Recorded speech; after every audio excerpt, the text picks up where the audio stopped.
Já ouviu a voz de Deus hoje? Que tal ler a Bíblia antes de dormir? Uma alegria ter a sua companhia. Estamos estudando a primeira carta de Paulo aos Coríntios e é muito bom ter você aqui conosco. Hoje chegamos no capítulo 14.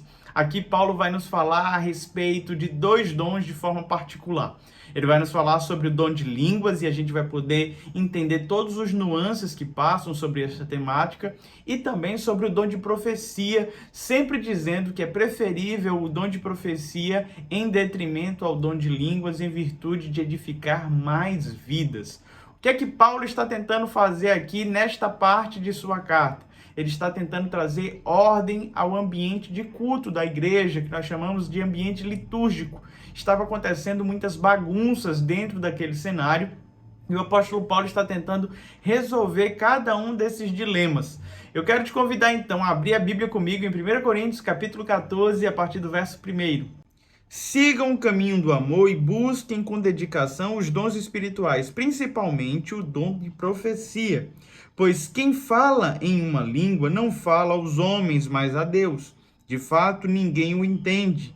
Em espírito fala mistérios, mas quem profetiza o faz para edificação, encorajamento e consolação dos homens. Quem fala em línguas a si mesmo se edifica, mas quem profetiza edifica a igreja. Gostaria que todos vocês falassem em línguas, mas prefiro que profetizem. Quem profetiza é maior do que aquele que fala em línguas, a não ser que as interprete para que a igreja seja edificada. Meus irmãos, o que é que precisamos entender a respeito dos dons de línguas? A primeira ideia que temos é a manifestação do dia de Pentecostes, onde o Espírito desceu sobre aquelas pessoas que ali estavam, fazendo com que elas tivessem a capacidade de falar e aqueles que estavam ouvindo pudessem ouvir na sua língua materna. E diante desse cenário, as línguas que eram ali faladas eram línguas inteligíveis, línguas que todos os homens entendiam. Todos estavam ali profetizando, falando em línguas no dia de Pentecostes e todos foram compreendidos e entendidos. O que é que nós entendemos? Que aquele fenômeno que aconteceu no dia de Pentecostes não é o mesmo que está sendo citado aqui neste primeiro bloco do capítulo 14. Em virtude de que o apóstolo Paulo está deixando claro que estes homens aqui da igreja de Corinto não estavam conseguindo falar a homens, mas apenas a Deus. Ele chega a dizer que este tipo de linguagem usada ali edificaria apenas a ele mesmo. Então, o que é que a gente precisa entender? Existem duas terminologias, pelo menos, para este fenômeno. A primeira nós chamamos de línguas inteligíveis. São línguas compreendidas por todos. Qual era o fenômeno que aconteceu no dia de Pentecostes? Pedro e os apóstolos estavam falando e as pessoas estavam entendendo na sua língua materna. O fenômeno tinha muito mais a ver com aqueles que estavam ouvindo do que aquele que está falando. O segundo modelo tem a ver com línguas estáticas, ou chamadas também de glossolalia. Estas línguas, no ambiente da religião, não apenas dentro do protestantismo, da comunidade católica, mas também em muitas outras religiões, é utilizado como uma ferramenta de línguas estáticas. O que quer dizer isso? Em momentos de êxtase, em momentos, às vezes, de transe, as pessoas começam a balbuciar sílabas, formando palavras aleatórias que não têm nenhum sentido em nenhum idioma do mundo, e por meio desta comunicação, elas conseguem transcender, abrindo o coração, chorando, tendo um processo de catarse. Este segundo fenômeno lembra o que Paulo está falando aqui. Primeiro, o apóstolo Paulo está nos dizendo que estas línguas não são compreendidas por homens. Segundo, o apóstolo Paulo está dizendo que apenas Deus as compreende.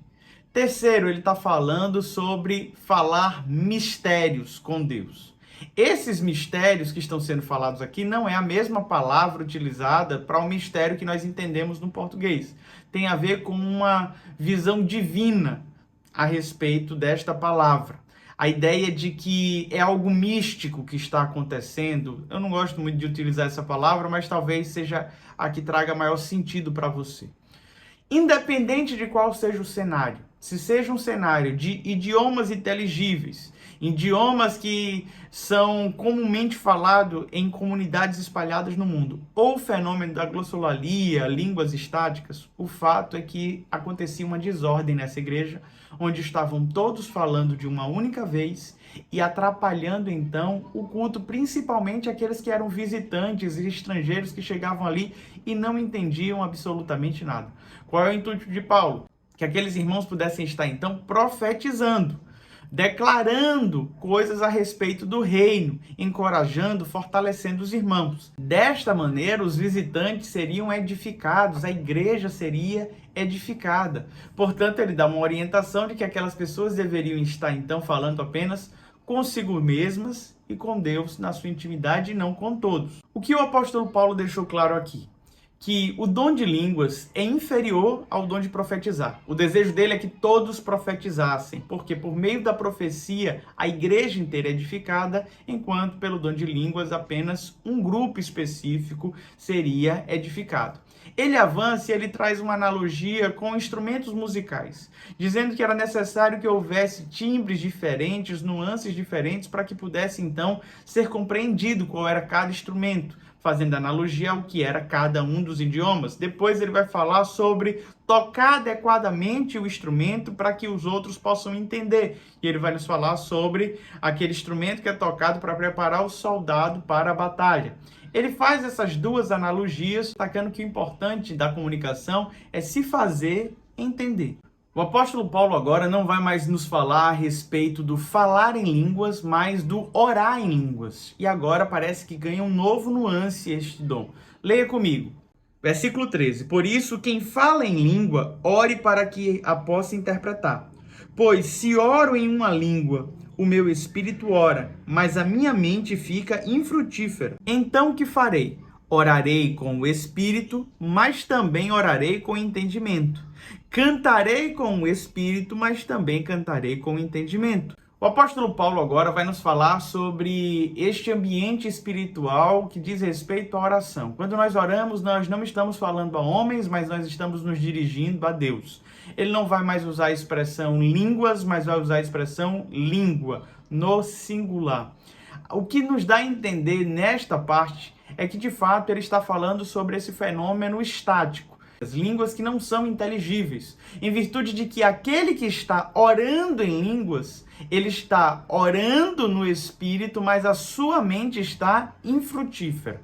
Olha, se eu sei um idioma, inglês, espanhol, qualquer outro que seja, e eu estou orando neste idioma, a minha mente em nenhum momento fica infrutífera. Então, o que este bloco aqui está falando é a respeito deste fenômeno estático, promovido muitas vezes por sincretismo religioso, como eu te falei. Várias religiões no mundo fazem desse fenômeno da glossolalia um fenômeno de catarse, de extravasar e tudo mais, o que não invalida isso também ser uma ação divina, tá? Pode ser uma manifestação, sim, do Espírito Santo como um dom. A única coisa que o apóstolo Paulo está falando aqui é que se você está vivendo este cenário, você deveria buscar ter entendimento daquilo que está sendo falado. Ele começa o verso 13 dizendo, ore para que também a interprete. Ele fala, ore no Espírito, mas ore também com entendimento. Cante no Espírito, mas cante também com entendimento. O apóstolo Paulo em nenhum momento está incentivando a igreja a viver esse fenômeno de catarse, de êxtase, deste tipo de manifestação. Ele está orientando a igreja a buscar ter maturidade para lidar com este dom. E onde é que reside esta maturidade? É entender que o ambiente de culto é comunitário. E se ele é comunitário, o propósito é a edificação mútua, não apenas de um indivíduo. O que é que o apóstolo Paulo quer? Que esses irmãos cresçam na fé e orem com entendimento, cantem com entendimento. É esta a palavra de orientação do apóstolo Paulo. Na sequência, ele começa a falar como aquele visitante vai poder glorificar a Deus se você estiver agindo desta forma. Como é que ele vai saber se você está dando graças a Deus e como é que ele vai conseguir dizer o amém ou não? Olha como é que este visitante vai interpretar a sua ação. Leia comigo. Versículo 22. Portanto, as línguas são um sinal para os descrentes e não para os que creem. A profecia, porém, é para os que creem, não para os descrentes. Assim, Se toda a igreja se reunir e todos falarem em línguas, e entrarem alguns não instruídos ou descrentes, não dirão que vocês estão loucos, mas se entrar algum descrente ou não instruído, quando todos estiverem profetizando, ele por todos será convencido de que é pecador e por todos será julgado. E os segredos do seu coração serão expostos, assim ele se prostrará, rosto em terra, e adorará a Deus, exclamando: Deus realmente está entre vocês. O apóstolo Paulo fala aqui, então, que dentro deste cenário, quer sejam línguas inteligíveis, quer seja glossolalia, o visitante acharia aquilo uma loucura, não fazendo nenhum sentido para ele. Mas se todos estivessem profetizando, aquele visitante seria, então, convencido de que é pecador. E ele será, então, julgado e o seu coração será exposto. A palavra de profecia dita aqui a respeito de um dom é, sim, um dom de revelação. Hoje nós cremos que a revelação de Deus é a sua palavra e nós profetizamos esta palavra. Mas nós precisamos entender que desde o Antigo Testamento existia um movimento profético que tinha a ver com ter visões, com ter sonhos, com ter revelações a respeito não só do futuro, mas do presente. Diante desse cenário, o apóstolo Paulo vai destacar a profecia não como um movimento de revelação, mas como um movimento de edificação. É possível Deus se revelar a um profeta nos nossos dias por sonho? Sim. É possível alguém ter visão? Sim, é bíblico. É possível esses cenários. Mas lembrando que a motivação é a edificação. É fazer com que as pessoas glorifiquem a Deus. E o mau uso desses dons, principalmente em alguns cenários mais ligados ao neopentecostalismo, tem danificado esse processo, porque o culto tem virado uma bagunça. E o nosso Deus não é Deus de bagunça, é Deus de ordem, e é isso que o apóstolo Paulo agora começa a nos orientar. Versículo 26. Portanto, o que diremos, irmãos? Quando vocês se reunirem, cada um de vocês tem um salmo, uma palavra de instrução, uma revelação, uma palavra em uma língua ou uma interpretação, tudo seja feito para a edificação da igreja. Se, porém, alguém fala em língua, deve falar 2, no máximo 3, e alguém deve interpretar. Se não houver intérprete, que fique calado na igreja, falando consigo mesmo e com Deus. Tratando-se de profetas, falem 2 ou 3, e os outros julguem cuidadosamente o que foi dito.